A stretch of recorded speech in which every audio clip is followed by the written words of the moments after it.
Details చూద్దాం. రాజమహేంద్రవరంలో మద్యం మత్తులో కారు నడిపి వైద్య విద్యార్థి ప్రియాంక మృతికి కారణమైన నిందితుల్ని పోలీసులు కస్టడీలోకి తీసుకున్నారు. ఈ నెల 3న స్కూటీపై వెళ్తున్న ప్రియాంకను కారు ఢీకొట్టడంతో తీవ్రంగా గాయపడిన ఆమె చికిత్స పొందుతూ మృతి చెందింది. తాజాగా నిందితుల్ని కస్టడీలోకి తీసుకున్న పోలీసులు ప్రమాదం జరిగిన ప్రాంతంలో సీన్ రీకన్స్ట్రక్షన్ చేస్తున్నారు. దీనిపై మరింత సమాచారం తూర్పుగోదావరి జిల్లా నుంచి మా ప్రతినిధి వర్మ అందిస్తారు. వర్మ, చెప్పండి.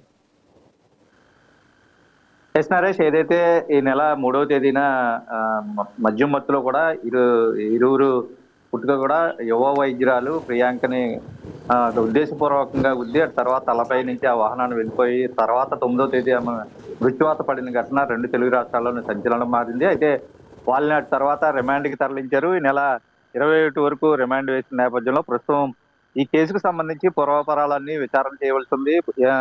ఏదైతే ఈ ఘటనకు సంబంధించినంత వరకు మరిన్ని వివరాలు లోతుగా దర్యాప్తు చేసి పూర్తి వివరాలతో కఠిన శిక్షలు అమలుపరిచే విధంగా చర్యలు తీసుకోవాలంటూ కూడా ఏపీ సీఎం చంద్రబాబు, ఉప ముఖ్యమంత్రి పవన్ కళ్యాణ్ కూడా ఆదేశించిన నేపథ్యంలో పోలీసులు కస్టడీకి అయితే నిన్న ఉదయం 11:45 వాళ్ళని సెంట్రల్ జైలు నుంచి అయితే తీసుకోవడం జరిగింది. ముఖ్యంగా విచారణ అధికారిగా అడిషనల్ ఎస్పీ మనీష్ దేవరాజ్ పాటిల్ని నియమించిన తర్వాత సిఏ బాజీలాల్ నేతృత్వంలో ప్రస్తుతం నిన్న వాళ్ళని అదుపులోకి తీసుకుని పూర్తిగా కూడా ప్రకాశ్ నగర్ పోలీస్ స్టేషన్ తరలించారు. తర్వాత ఎస్పీ ఆఫీసులో విచారణ కూడా చేశారు. సెంట్రల్ జైలు నుంచి తీసుకురాగానే ప్రభుత్వ ఆసుపత్రి దగ్గర వైద్య పరీక్షలు నిర్వహించి పుట్టుక తర్వాత ఎస్పీ ఆఫీసులో పూర్తి వివరాలు సేకరించిన తర్వాత ఏదైతే గొడవ జరిగినటువంటి ప్రసాదాశ్రమాల్లో అక్కడికి ఏదైతే ఎడమ గేట్ నుండి లోపలికి వెళ్ళి బేస్మెంట్ 2 నుంచి లిఫ్ట్ లో పైకి వెళ్ళిన తర్వాత సీన్ రీకన్స్ట్రక్షన్ లో భాగంగా పూర్తిగా వాళ్ళు ఫుడ్ కోర్ట్ దగ్గర ఏమైనా ఫుడ్ ఆర్డర్ చేశారా, తీసుకున్నారా, అక్కడ వాగ్వివాదం ఏమైనా జరిగిందా, అక్కడ ఉన్న సెక్యూరిటీ సిబ్బందికి వీళ్ళకి జరిగిన ఘటన ఏంటి, అక్కడ బ్రీత్ అనలైజ్ లో వచ్చిన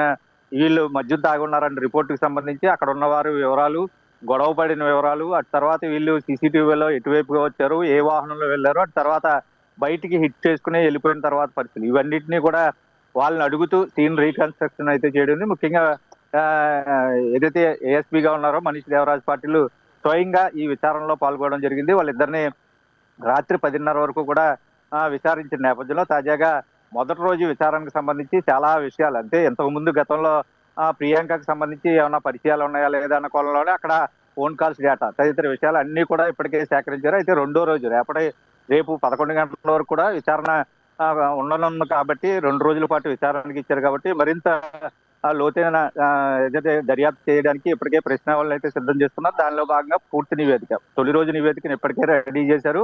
రేపు కూడా దర్యాప్తు చేసిన తర్వాత 2 రోజుల నివేదికని కోర్టుకి సబ్మిట్ చేస్తారు. ఆ తర్వాత కోర్టు ఏ విధంగా దీనిపై స్పందిస్తుంది, వాళ్ళని ఏ విధంగా అంటే కేసులు వాళ్ళపై కొత్త ఎఫ్ఐఆర్ మళ్ళీ నమోదు చేసేలో భాగంగా లేదంటే విచారణలో వెలుగులోకి వచ్చిన అంశాల పట్ల ఒక క్లారిటీ కూడా వచ్చే అవకాశం ఉంది. ఏదంటే తొలి రోజు విచారణలో మాత్రం కీలకమైన ఆధారాలతో పాటు కీలకమైన విషయాలు కూడా ఇప్పటికే రాబట్టారు. మరి కొన్ని సమగ్ర దర్యాప్తులో పూర్తి విషయాలని రేపటికి నివేదిక రూపంలో కోర్టుకు కూడా సమర్పించినారు. అయితే 2 రోజులు కస్టడీ సరిపోతుందా లేదంటే మళ్ళీ అడుగుతారన్నది ప్రస్తుతం ఈ రోజు తొలి రోజు అరెస్ట్ అయిన తర్వాత రేపు పూర్తి వివరాలు రాకపోతే మరొక 2 రోజుల పాటు కస్టడీ కోరే అవకాశాలు అయితే కనపడతా ఉన్నాయి. అయితే తొలి రోజు చేసిన తప్పుని పూర్తిగా ఒప్పుకున్నట్లుగా అయితే ప్రాథమికంగా సమాచారం తెలుస్తుంది. తాము తెలియకుండా మద్యం మత్తులో ఈ ఘటనకి అయితే పాల్పడ్డామని, ఈ చేసిన తప్పుకి క్షమించాలంటే కూడా పోలీసు అధికారులు కూడా చెప్తున్నటువంటి పరిస్థితుల్లో ప్రాథమికంగా తొలి రోజున విచారణ అయితే ప్రారంభమైంది. రెండో రోజు విచారణ రేపు చేసిన తర్వాత రేపు 11 గంటలకు మళ్ళీ తిరిగి రాజమండ్రి కేంద్ర కార్యాలయానికి అయితే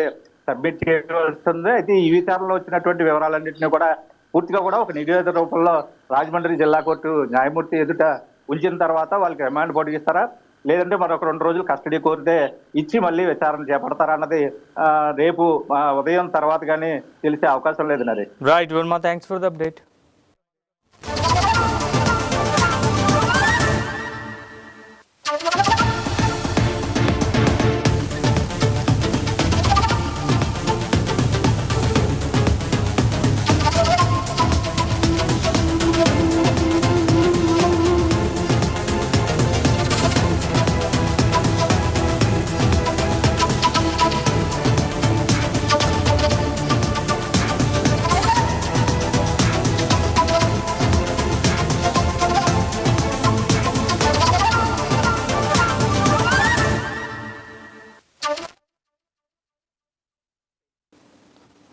తిరుమల శ్రీవారి భక్తులకు అందించే సేవలను మరింత వేగంగా సమర్థంగా అందించేందుకు టీటీడీ కీలక నిర్ణయం తీసుకుంది. శ్రీవారి సేవకుల పనితీరుకు మార్కులు వేస్తూ కొత్తగా గ్రేడింగ్ విధానాన్ని అమల్లోకి తీసుకొచ్చింది. నిత్యం వేలాది మంది సేవకులు భక్తులకు అందిస్తున్న సేవల్ని పరిశీలించి వారి పనితీరును బట్టి అత్యుత్తమం, ఉత్తమం, నామమాత్రం అనే 3 విభాగాలుగా వర్గీకరిస్తున్నారు. అయితే అసలు ఈ గ్రేడింగ్ విధానం ఎందుకు తీసుకొచ్చారు? సేవకుల పనితీరును ఏ ప్రాతిపదికన అంచనా వేస్తున్నారు? సూపర్వైజర్లు ఎలా పర్యవేక్షిస్తారు? గ్రేడింగ్లో వెనుకబడిన సేవకులకు ఎలాంటి సూచనలు ఇస్తున్నారు? మరింత సమాచారం తిరుపతి జిల్లా ప్రతినిధి సెల్వం అందిస్తారు. ప్రత్యక్ష దైవం వెంకటేశ్వరుణ్ణి కూడా రెప్పపాటు దర్శిస్తే చాలు తమ జన్మ ధన్యమని భక్తులు కూడా ప్రగాఢంగా విశ్వసిస్తుంటారు. అదే స్వామివారి సన్నిధిలో వారం రోజుల పాటు శ్రీవారి భక్తులకు సేవ చేసే అవకాశం కల్పిస్తే ఇక వారి ఆనందానికి అవధులు లేకుండా కూడా ఉంటుంది. ఈ నేపథ్యంలోనే టీటీడీ శ్రీవారి సన్నిధిలో కూడా సేవ చేసేందుకు గతంలోనే శ్రీవారి సేవకులను కూడా అందుబాటులోకి తీసుకొచ్చిన విషయం మనకు తెలిసిందే. ఈ నేపథ్యంలో టీటీడీకి సంబంధించినటువంటి అనుబంధ ఆలయాలు కావచ్చు, అదేవిధంగా అన్నప్రసాద కేంద్రాలు కావచ్చు, లడ్డు తయారీలో కావచ్చు, శ్రీవారి పుష్ప కైంకర్యానికి సంబంధించి మాలలు తయారు చేసే దాంట్లో కూడా కావచ్చు, వీటన్నిటిలో కూడా శ్రీవారి భక్తుల్ని కూడా పాత్రలను చేస్తూ శ్రీవారి సేవకులుగా కూడా ఇటు తమ భక్తిని కూడా చాటుకుంటున్నటువంటి పరిస్థితి అయితే ఉంది. అయితే సంబంధించి చూసుకుంటే వారం రోజుల పాటు ఈ శ్రీవారి సేవకు సంబంధించి కూడా ఒక గ్రూప్గా ఏర్పడి ఈ శ్రీవారి సేవను కూడా పొందే అవకాశం అయితే కూడా టీటీడీ కల్పించినటువంటి పరిస్థితి. గతంలో ఆఫ్లైన్ ఉన్నప్పటికీ ఈ సంఖ్య కాస్త పెరగడంతో దాన్ని కూడా పూర్తిగా ఆన్లైన్ విధానంలోకి టీటీడీ తీసుకొచ్చినటువంటి పరిస్థితి.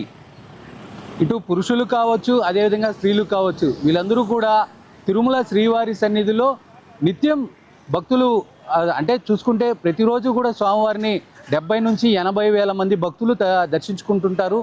ఈ నేపథ్యంలో వారికి సేవ చేసేందుకు కూడా ఈ శ్రీవారి సేవకుల్ని టీటీడీ కూడా ఉపయోగించుకుంటుంటుంది. ఈ నేపథ్యంలో ప్రతినిత్యం కూడా శ్రీవారి సేవకులు కూడా 3 నుంచి 3,500 మంది వరకు కూడా శ్రీవారి సేవకులు ఇటు శ్రీవారి భక్తులకు తమ సేవలను కూడా అందిస్తూ ఉంటారు.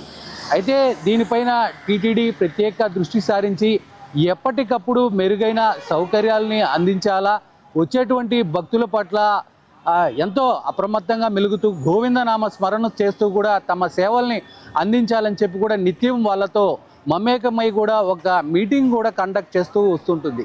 ఈ నేపథ్యంలో తాజాగా దీనిపైన కూడా టీటీడీ ఒక నిర్ణయం తీసుకునిందని కూడా మనం ప్రధానంగా చెప్పుకోవచ్చు.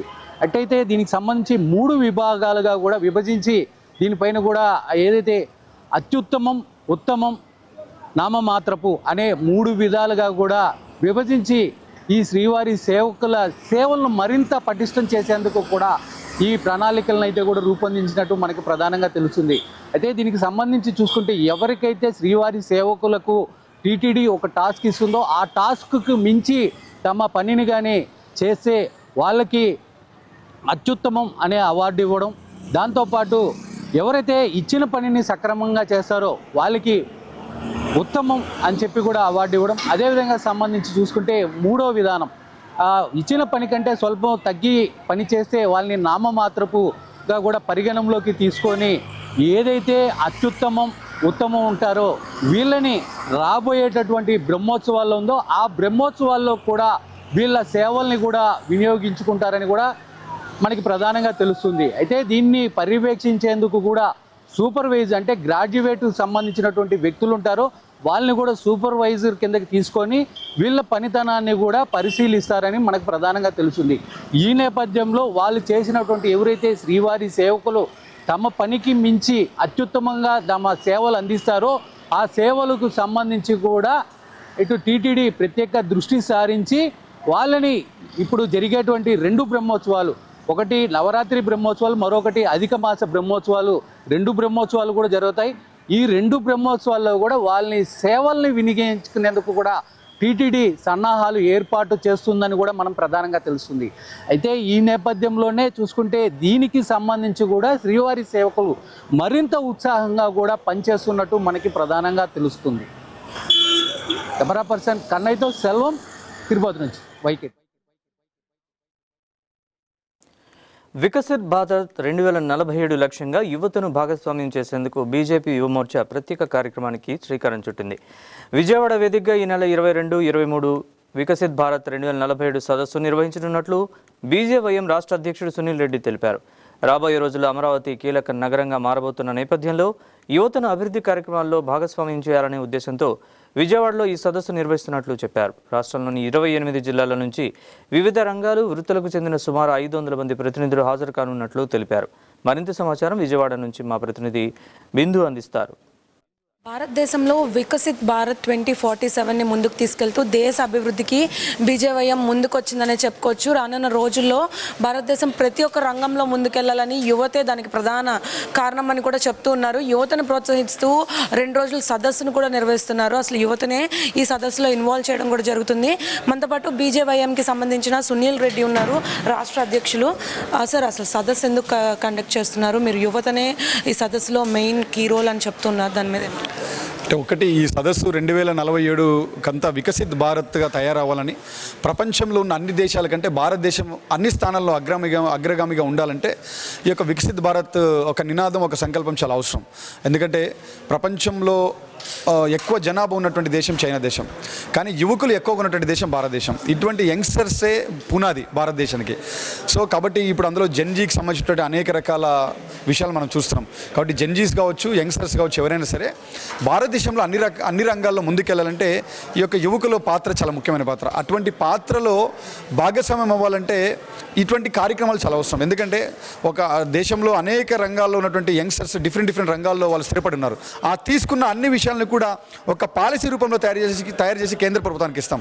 రాబోయేటువంటి అన్ని రంగాలలో కూడా యువకుల యొక్క పాత్ర ముఖ్యమైనది. అటువంటి పాత్రని కంపల్సరీగా మేము తీసుకెళ్ళి ముందుకెళ్ళే ప్రయత్నం చేస్తాం. దాంతోపాటు 25 నుంచి 30 సంవత్సరాలు ఉన్న యంగ్స్టర్స్, కొంతమంది 500 మంది ప్రతినిధులుగా పాల్గొంటే దాంట్లో 400 మంది కూడా ఎడ్యుకేషన్ కంప్లీట్ అయిపోయి 25 to 35 యంగ్స్టర్స్ని మేము ఇన్వైట్ చేస్తున్నాం. ఒక 100 మందిని జెన్జీలను ఇన్వైట్ చేస్తున్నాం. తర్వాత సెంట్రల్ యూనివర్సిటీలో చదువుతున్నటువంటి విద్యార్థులను ఇన్వైట్ చేస్తున్నాం. అయితే మీరు యువతకి ఇంత ప్రాధాన్యత ఇచ్చి ఇట్లాంటి సదస్సులు కండక్ట్ చేస్తున్నారు. మరి ఢిల్లీలో చూసుకుంటే జెన్జీ అనే పేరుతో యువత రోడ్డుకి ఎక్కిన పరిస్థితి కనిపిస్తుంది. దాని మీద ఏమంటారు? 100% ఢిల్లీలో జెన్జీ రోడ్లకు ఎక్కిన సంఘటన అందరికీ తెలుసు. కానీ ఇక్కడ ఒక విషయం ఏంటంటే, ఒక పక్క కాంగ్రెస్ అండ్ కమ్యూనిస్టు పార్టీలు ఒక రకమైనటువంటి ఒక భావజాలంతో ఉన్నటువంటి యువకులను తీసుకెళ్ళి అక్కడ గందరగోళం సృష్టించాయి. ఎక్కడా కూడా నిజమైనటువంటి జెన్జీలు, నిజమైనటువంటి యంగ్స్టర్స్ ఈ దేశం అభివృద్ధిలో పాల్పంచుకుంటున్నారు. కొంతమంది మాత్రమే అక్కడ అల్లర్లు సృష్టించే బ్యాచ్ ఒకటి ఉంది. ఆ తుకుడా బ్యాచ్ అన్నిటికి కూడా మన సమాధానం చెప్పారు. ఆ జరిగినటువంటి ఢిల్లీ జంతర్ మంతర్ జరిగిన ధర్నాలో 2000కు పైగా క్రిమినల్ కేసులు ఉన్నటువంటి చరిత్ర మనం చూసాం. 2000కు పైగా క్రిమినల్ కేసులు ఉన్నటువంటి సభ్యులు పాల్గొన్నారు. అటువంటి సభ్యులపైన కూడా కేంద్ర ప్రభుత్వం చర్య చేపట్టింది. 100% జెన్జీల వైపు, ఈ దేశంలో ఉన్నటువంటి జెన్జీల వైపు, ఈ దేశంలో యువకుల వైపు నరేంద్ర మోడీ గారు ఉన్నారు, యువకులు ఉన్నారు. ఖచ్చితంగా వికసిత్ భారత్ వైపే జెన్జీలు, యువకులు ఉన్నారనే విషయం చాలా స్పష్టంగా తెలియజేస్తున్నాను. 2 రోజులు జరగబోయే ఈ సభ ఏదైతే ఉందో, ఈ సదస్సుకు సంబంధించి చాలా వరకు యువత పెద్ద ఎత్తున గ్యాదర్ అవుతుందని తెలుసు. అయితే మార్పు కనిపిస్తుంది అంటారా సమాజంలో ఎంతవరకైనా? 100% మార్పు కనిపిస్తుంది మేడం. మనకు చూడండి మీరు ఒకసారి 2014 కంటే ముందు దేశం ఎలా ఉంది, ఇప్పుడు ఎలా ఉంది. ఈరోజు ఒక్క యంగ్స్టర్ కూడా టైం వేస్ట్ చేసే పరిస్థితి లేదు. ప్రపంచాన్ని మొత్తం తన అరచేతిలో పెట్టుకొని ప్రపంచాన్ని మొత్తం చూస్తున్నాడు. దేశంలో ఏం జరుగుతుంది, ఎటువంటి అభివృద్ధి ఉంది. గతంలో 2014 కంటే ముందు ఆంధ్రప్రదేశ్లో సెంట్రల్ యూనివర్సిటీ పరిస్థితి ఏంటి, ఒక యూనివర్సిటీ లేదు ఇక్కడ. రోడ్ల పరిస్థితి ఏంటి. కాబట్టి మెడికల్ సెక్టార్లో ఎన్ని మనకు డిఫరెన్స్ చూపించాయి. కాబట్టి యంగ్స్టర్స్ కూడా అంత ఈజీగా ఏం లేరు. ప్రపంచాన్ని మొత్తం తన అరచేతిలో పెట్టుకొని చూస్తున్నాడు. కాబట్టి వాళ్ళందరూ కూడా ఖచ్చితంగా యువకుల పాత్ర, తన కుటుంబాన్ని పోషిస్తూ, తన ఎడ్యుకేషన్ని కంప్లీట్ చేస్తూ రాబోయేటువంటి భారతదేశాన్ని ప్రపంచంలో అన్ని దేశాల కంటే నా దేశం ముందుండాలంటే సంకల్పం పార్టీల కంటే కూడా యంగ్స్టర్స్కి ఉంది ఇక్కడ దేశంలో. కాబట్టి వాళ్ళందరికీ తెలుసు. అందుకే అది ఏ ప్రభుత్వం అయినా సరే, ఆ ప్రభుత్వంలో చిన్న సంఘటన జరిగితే క్వశ్చన్ చేస్తున్నారు. ఇప్పుడు మనం చూసారు మీరు neat paper question legal paper వెంటనే క్వశ్చన్ చేశారు.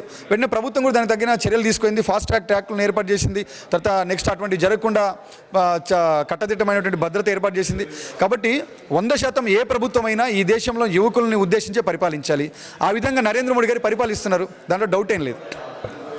సో చూసారు కదా, 2 రోజులు జరగబోయే ఈ సదస్సుకు సంబంధించి సమాచారం ఇవ్వడమే కాకుండా యువత దేశానికి ఎంత ప్రాధాన్యమో చెప్పారు. అదేవిధంగా ఈ 2 రోజులు జరగబోయే ఈ సదస్సులో యువత యొక్క పాత్ర కూడా చెప్పడం జరిగింది. ఏదైతే జంతర్ మంతర్లో జరిగిన అల్లర్లు ఏవైతే ఉన్నాయో దానికి సంబంధించిన పూర్తి చర్యలు ప్రభుత్వం తీసుకుంది. అయినప్పటికీ కూడా యువత ఖచ్చితంగా ప్రభుత్వంలోకి కానీ ఇటు పొలిటీషియన్స్కి కానీ ఇటు దేశానికి యువతే ప్రధాన కారణం అని కూడా చెప్తున్నారు. అభివృద్ధి దశలో దేశం పయనించాలంటే యువతే ప్రధాన కారణం కాబట్టి అటువంటి సదస్సులు ఏర్పాటు చేస్తున్నామని సునీల్ రెడ్డి అన్నారు. ఇది ఇక్కడ పరిస్థితి. వీడియో జర్నలిస్ట్ వెంకట్తో బిందు, వైకే న్యూస్, విజయవాడ. విశాఖలో ఈ నెల 22, 23 తేదీలో బ్రిక్స్ యువజన క్రీడా మంత్రుల సమావేశాలు జరగనున్నాయి. 11 దేశాలకు చెందిన మంత్రులు, ఉన్నతాధికారులు ఈ సమావేశాల్లో పాల్గొంటున్నారు. ఏపీ సీఎం చంద్రబాబు నాయుడు కూడా హాజరు కానున్నారు.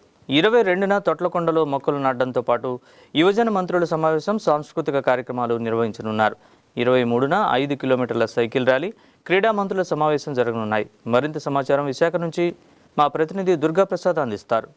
అంతర్జాతీయ ఈవెంట్ కి విశాఖ సిద్ధమవుతుంది. ఈ నెల 22, 23 తేదీలో విశాఖ వేదికగా జరగబోతున్న బ్రిక్స్ సదస్సుకు సంబంధించి దాదాపు ఏర్పాట్లన్నీ కూడా పూర్తయ్యాయి. గత 1 వీక్ నుండి జిల్లా కలెక్టర్ అభిషేక్ కిషోర్ అయితే పూర్తిగా దానికి సంబంధించిన సిబ్బంది ఎవరైతే ఉన్నారో ఏర్పాట్లపై పర్యవేక్షిస్తున్నారు. ప్రథమంగా ఆ బ్రిక్స్ సంబంధించిన ఏదైతే కూటమిగా ఉన్న దేశాలు Bharat, China, Russia, Brazil, Ethiopia ఇట్లాంటి ఇరాక్ సంబంధించిన దాదాపు 11 దేశాలు ఏదైతే బ్రిక్స్ కూటమిగా ఉన్నాయో ప్రథమంగా యువజన సంబంధించి కానీ క్రీడలకు సంబంధించి కానీ ఒక అంతర్జాతీయ స్థాయిలో ఈ సదస్సు జరగబోతుంది. ఇది 2వ సదస్సు, అది కూడా విశాఖ వేదికగా జరగబోతుంది. ఈ 11 దేశాల ప్రతినిధులు, దానికి సంబంధించిన క్రీడా విభాగం కావచ్చు, యువజన విభాగం కావచ్చు, ఇట్లాంటి ప్రతినిధులంతా కూడా విశాఖకు ఈ రోజు రాబోతున్నారు. దీనికి సంబంధించి ఏర్పాట్లన్నీ కూడా పూర్తయ్యాయి. ప్రథమంగా 22వ తేదీన విశాఖపట్నం భీముని నియోజకవర్గంలో ఉన్న తొట్లకొండ ప్రాంతానికి ఈ బ్రిక్స్ ప్రతినిధులంతా కూడా, ఇతర దేశ ప్రతినిధులంతా కూడా, డెలిగేట్స్ అంతా కూడా సందర్శించున్నారు. ఏదైతే పూర్తి స్థాయిలో క్రీడలకు సంబంధించి కానీ, యువజనోత్సవాలకు సంబంధించి కానీ రానున్న భవిష్యత్తు కాలంలో ఏ విధంగా అభివృద్ధి చెందాలి, దానికి సంబంధించి క్రీడా నైపుణ్యతకు సంబంధించి ఏ విధంగా అభివృద్ధికి దోహదపడాలన్న పలు కీలకమైన అంశాలతో 2 రోజుల పాటు కూడా సదస్సు జరగబోతుంది. రాడిసన్ బ్లూ హోటల్లో ఈ సదస్సు జరగబోతున్నాయి. దీనికి సంబంధించి కేంద్ర క్రీడా శాఖ మంత్రి హాజరు కానున్నారు. అదేవిధంగా ఏపీ ముఖ్యమంత్రి నారా చంద్రబాబు నాయుడు కూడా ముఖ్య అతిథిగా బ్రిక్స్ సదస్సు ప్రారంభంలో అయితే ఆయన పాల్గొనున్నారు. దీనికి సంబంధించి ఏర్పాట్లన్నీ కూడా పూర్తయ్యాయి. 22వ తేదీన తొట్లకొండలో ఆ ప్రాంతాన్ని సందర్శించి నేచురల్ గా ఉన్న ఏదైతే విశాఖలో ఉన్న ఏవైతే ప్రదేశాలు ఉన్నాయో ఆ ప్రదేశాన్ని కూడా వారు పర్యటన చేయబోతా ఉన్నారు. అదేవిధంగా 23వ తేదీన ఒక అవగాహన సైకిల్ ర్యాలీ కూడా జరగబోతున్నారు. అయితే ఏదైతే ఈ బ్రిక్స్ లో ఉన్న కూటమి ఉన్న దేశాలు దాదాపు 11 దేశాలు కూడా ఈ బ్రిక్స్ కూటమిగా పిలుస్తారు. ఇది ప్రపంచ స్థాయి సదస్సు. ఇది 2వ సదస్సు ఈ రోజు విశాఖ వేదికగా జరగబోతా ఉంది. దీనికి సంబంధించి ఈ రోజు ప్రతినిధులు విశాఖ రాబోతున్నారు. 22, 23వ తేదీ జరిగే ఈ బ్రిక్స్ సదస్సులో ప్రపంచ స్థాయి డెలిగేట్స్ రావడంతో పూర్తి స్థాయిలో వారికి కావాల్సిన అన్ని ఏర్పాట్లను కూడా జిల్లా యంత్రాంగం అయితే పూర్తి స్థాయిలో ఏర్పాటు చేస్తా ఉంది. ప్రథమంగా క్రీడలకు సంబంధించి కానీ, యువజనకు సంబంధించి కానీ వారికి ఆ శాఖకు సంబంధించి అభివృద్ధి కార్యక్రమాలు ఏ విధంగా చేయాలి, యువజనకు సంబంధించి ప్రథమంగా క్రీడలు ఏ విధంగా మనం తీర్చిదిద్దాలి, ప్రపంచ స్థాయికి సంబంధించి వారికి ఎటువంటి ఔత్సాహిక సంబంధించి ఏ విధంగా ప్రభుత్వం ప్రోత్సాహం అందించాలని చెప్పి కూడా ప్రథమంగా ఈ సదస్సులో అయితే మాట్లాడడం జరగబోతుంది. అయితే మరోవైపు కేంద్ర క్రీడా శాఖ మంత్రి రాబోతున్నారు, చంద్రబాబు నాయుడు ముఖ్యమంత్రి రాబోతున్నారు. కాబట్టి ఏదైతే ఈ ప్రాంగణం ఉందో ఈ సదస్సు జరగబోతున్న ప్రాంగణం రాడిసన్ బ్లూ హోటల్ వద్ద పూర్తిగా పోలీస్ బందోబస్తు కూడా పూర్తి స్థాయిలో పంచడం జరిగింది. మరోవైపు ఇతర దేశాల ప్రతినిధులు విశాఖ రాబోతున్న తరుణంలో అంతర్జాతీయ స్థాయిలో ఈ సెమినార్ విశాఖ వేదిక జరగబడుతుంది. చాలా ప్రతిష్టాత్మకంగా రాష్ట్ర ప్రభుత్వం తీసుకుంది. ప్రథమంగా జిల్లా యంత్రాంగానికి రాష్ట్ర ప్రభుత్వం ఏ విధంగా కార్యక్రమం నిర్వహించాలో ఇప్పటికే దానికి సంబంధించిన డేటా ఇవ్వడం జరిగింది. ఈ నేపథ్యంలో ప్రోటోకాల్ పద్ధతిలో పూర్తి స్థాయిలో ఈ కార్యక్రమాన్ని సక్సెస్ చేయాలైతే జిల్లా యంత్రాంగం కృషి చేస్తా ఉంది. దీనికి సంబంధించి బ్రిక్స్ సదస్సు ఏదైతే భారతదేశం అధ్యక్షతన ఈ కార్యక్రమం ఈ సదస్సు జరగబోతుంది కాబట్టి ఇది దేశ ఖ్యాతికి చాలా కీలకం కాబట్టి ఖచ్చితంగా ఈ ప్రోగ్రామ్ సక్సెస్ చేయాలని జిల్లా యంత్రాంగం పూర్తి స్థాయిలో కసరత్తు చేస్తా ఉంది. అయితే ఈ నేపథ్యంలో అన్ని రకాల ఏర్పాటు చేయడం కూడా జరిగింది. ఇది బ్రిక్స్ సదస్సు సంబంధించిన తాజా అప్డేట్. స్టూడియో జర్నలిస్ట్ రామకృష్ణతో దుర్గాప్రసాద్, వైకే న్యూస్, విశాఖపట్నం. శ్రీవారి బ్రహ్మోత్సవాలు అంటే భక్తులకు పండుగే కాదు, తిరుమల కొండపై జరిగే అతిపెద్ద ఆధ్యాత్మిక ఉత్సవం. లక్షలాది మంది భక్తులు తరలివచ్చే ఈ వేడుకలకు తిరుమల సిద్ధమవుతోంది. అయితే ఈసారి బ్రహ్మోత్సవాల ప్రత్యేకత కేవలం వాహన సేవలు, గరుడ సేవతోనే ఆగిపోవడం లేదు. భక్తులకు శాశ్వతంగా ఉపయోగపడే భారీ మౌలిక వసతులే ఈ బ్రహ్మోత్సవాలకు మరో ప్రత్యేక ఆకర్షణగా మారుతున్నాయి. అంటే ఈసారి బ్రహ్మోత్సవాలు భక్తి వైభవంతో పాటు తిరుమల అభివృద్ధికి కూడా కొత్త అధ్యాయానికి నాంది పలకబోతున్నాయా?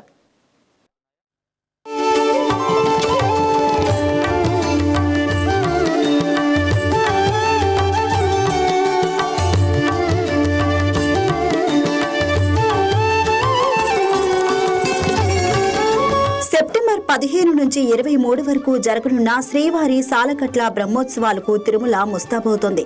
ప్రతి ఏడాది బ్రహ్మోత్సవాలు అంటే లక్షలాది మంది భక్తుల రాక, పెరిగే రద్దీ, వాహనాల ఒత్తిడి, వసతి కోసం ఇబ్బందులు, అన్నప్రసాదం, తాగునీరు, పారిశుద్ధ్యం, భద్రత వంటి అనేక సవాళ్లు. ఈసారి ఈ సవాళ్లకు శాశ్వత పరిష్కారం చూపించే దిశగా టీటీడీ అడుగులు వేస్తుంది. మ్యూజియం నుంచి హైటెక్ కిచెన్ వరకు, ఎలక్ట్రిక్ బస్సుల నుంచి బయోగ్యాస్ ప్లాంట్ వరకు 8,200 మంది భక్తులకు వసతి కల్పించే అచ్యుతం, శ్రీపదం సముదాయాల నుంచి కొత్త రహదారుల వరకు ఏకంగా 900 కోట్లకు పైగా విలువైన పనులు బ్రహ్మోత్సవాల నాటికి అందుబాటులోకి రానున్నాయి. మరోవైపు బ్రహ్మోత్సవాల తొలి రోజు శ్రీవారికి పట్టు వస్త్రాలు సమర్పించేందుకు సీఎం చంద్రబాబు తిరుమలకు రానున్నారు. ఈ సందర్భంగా పలు అభివృద్ధి పనులకు ప్రారంభోత్సవాలు, మరికొన్ని ప్రాజెక్టులకు శంకుస్థాపనలు చేయనున్నారు. బ్రహ్మోత్సవాల కోసం తాత్కాలిక ఏర్పాట్లు చేయడంతో పాటు భవిష్యత్తులో వచ్చే భక్తుల రద్దీని దృష్టిలో పెట్టుకుని శాశ్వత మౌలిక వసతులను సిద్ధం చేస్తుంది.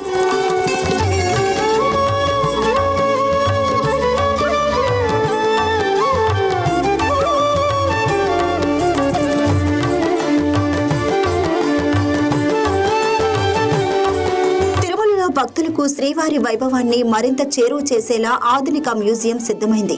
దాతల సహకారంతో ఆధునికీకరించిన శ్రీ వెంకటేశ్వర మ్యూజియం కోసం టీసీఎస్ సంస్థ 145 కోట్ల విరాళం అందించింది. 19 గ్యాలరీలు, అత్యాధునిక సాంకేతిక పరిజ్ఞానం, 3D, 7D, అగ్మెంటెడ్ రియాలిటీ వంటి టెక్నాలజీతో శ్రీవారి చరిత్రను భక్తులకు కొత్త అనుభూతిగా అందించనున్నారు.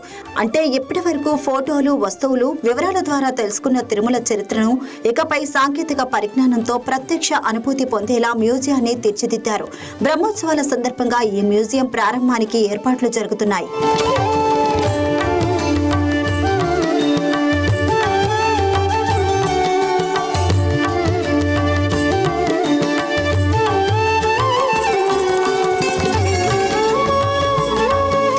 భక్తుల సంఖ్య పెరుగుతున్న కొద్దీ వ్యర్థాల నిర్వహణ కూడా పెద్ద సవాలుగా మారుతుంది. దీనికి పరిష్కారంగా టీటీడీ పర్యావరణ హిత ప్రాజెక్టులకు శ్రీకారం చుట్టింది. కాకులమాను తిప్ప వద్ద 12.85 కోట్లతో నిర్మించిన బయోగ్యాస్ ప్లాంట్ ప్రస్తుతం ట్రయల్ రన్ లో ఉంది. ఇక్కడ ఉత్పత్తి అయ్యే బయోగ్యాస్ ను పైప్ లైన్ ద్వారా వకులమాత అన్నప్రసాద కేంద్రానికి తరలించనున్నారు. అంటే భక్తులు వదిలే వ్యర్థాలనే సద్వినియోగం చేసుకుని వాటిని శ్రీవారి అన్నప్రసాద తయారీలో ఇంధనంగా ఉపయోగించే దిశగా అడుగులు పడుతున్నాయి. ఇది తిరుమలలో పర్యావరణ పరిరక్షణకు మరో కీలక ముందడుగుగా నిలవనుంది. తిరుమలకు వచ్చే ప్రతి భక్తుడికి అన్నప్రసాదం అందించడం టీటీడీకి అత్యంత కీలక బాధ్యత. భవిష్యత్తులో భక్తుల సంఖ్య మరింత పెరిగే అవకాశం ఉండటంతో వంట సరఫరా వ్యవస్థను కూడా ఆధునికీకరించేందుకు టీటీడీ సిద్ధమైంది. మాతృశ్రీ తరిగొండ వెంగమాంబ అన్నప్రసాద కేంద్రం సమీపంలో సుమారు 120 కోట్లతో ఏఐ ఆధారిత ఇంటిగ్రేటెడ్ హైటెక్ కిచెన్ నిర్మించనున్నారు. ఆధునిక యంత్రాలు, సాంకేతిక పరిజ్ఞానంతో భారీ స్థాయిలో అన్నప్రసాదాన్ని వేగంగా, నాణ్యతతో తయారు చేసేలా దీన్ని రూపొందించనున్నారు. ఈ కిచెన్ కు సీఎం చంద్రబాబు శంకుస్థాపన చేయనున్నారు.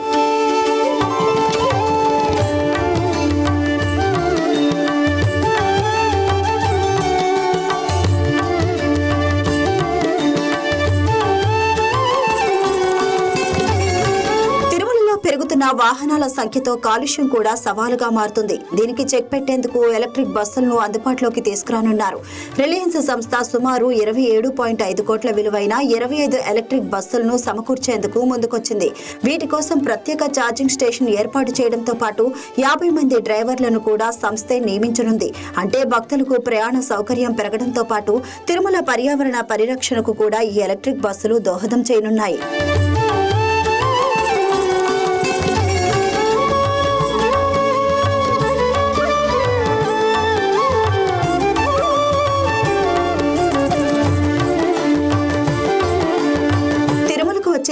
సామాన్య భక్తులకు అత్యంత పెద్ద సమస్య వసతి.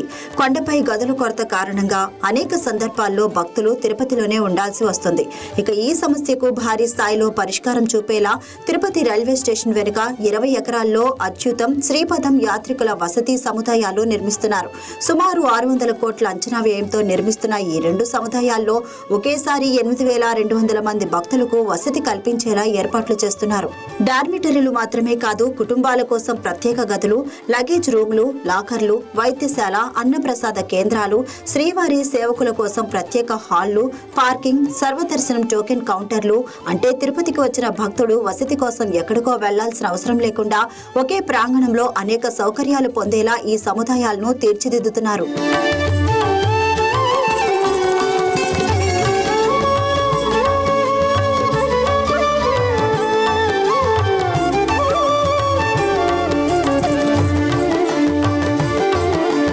భక్తుల రాకపోకలు సాఫీగా సాగేందుకు రహదారుల అభివృద్ధిపైన టీటీడీ దృష్టి పెట్టింది.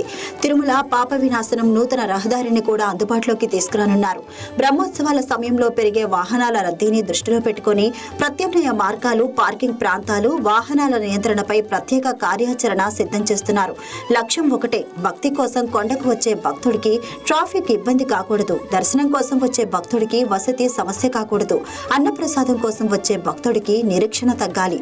మరోవైపు శ్రీవారి లడ్డూ ప్రసాదానికి 310 ఏళ్ల చరిత్ర పూర్తవుతున్న సందర్భంగా ప్రత్యేక కార్యక్రమాలకు టీటీడీ సిద్ధమవుతుంది.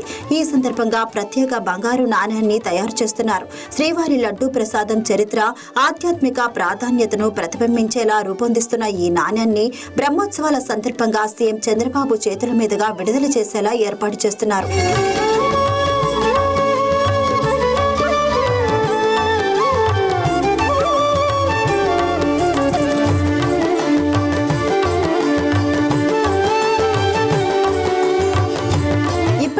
తిరుమల అంటే దర్శనం, వాహన సేవలు, ప్రసాదం. కానీ ఇప్పుడు ఆధ్యాత్మికతకు తోడు infrastructure, technology, green energy, transport, hospitality కూడా కలుస్తున్నాయి. ఒకవైపు చారిత్రక వారసత్వాన్ని కాపాడుతూ మ్యూజియాన్ని ఆధునికీకరిస్తున్నారు. మరోవైపు పర్యావరణాన్ని కాపాడేందుకు బయోగ్యాస్ ప్లాంట్, ఎలక్ట్రిక్ బస్సులు తీసుకొస్తున్నారు. భక్తుల కోసం వేలాది బెడ్స్ తో వసతి సముదాయాలు నిర్మిస్తున్నారు. లక్షలాది మందికి అన్నప్రసాదం అందించేందుకు హైటెక్ కిచెన్ సిద్ధం చేస్తున్నారు. అంటే భక్తుల సంఖ్య పెరిగినా సౌకర్యాల విషయంలో ఒత్తిడి పెరగకుండా తిరుమలను భవిష్యత్తు అవసరాలకు సిద్ధం చేస్తున్నారన్నమాట. మొత్తంగా ఈ ఏడాది శ్రీవారి బ్రహ్మోత్సవాలు ఆధ్యాత్మిక వైభవంతో పాటు అభివృద్ధి వైభవానికి కూడా వేదికగా మారుతున్నాయి.